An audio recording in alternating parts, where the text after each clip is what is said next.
రకరకాలుగా రామచిలకలే మంత్రము చదువగా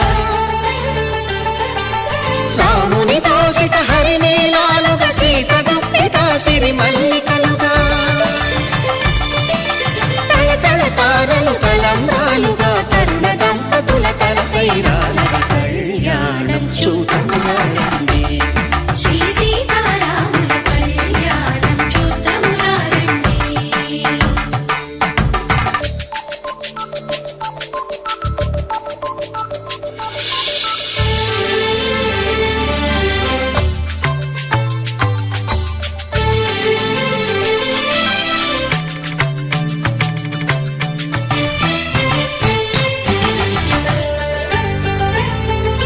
శ్రీహరి విరిచిన శివధనుస్సులో పెళపెళలన్నీ గట్టి మేళముగా నరసుర కిన్నర కింపురుషాద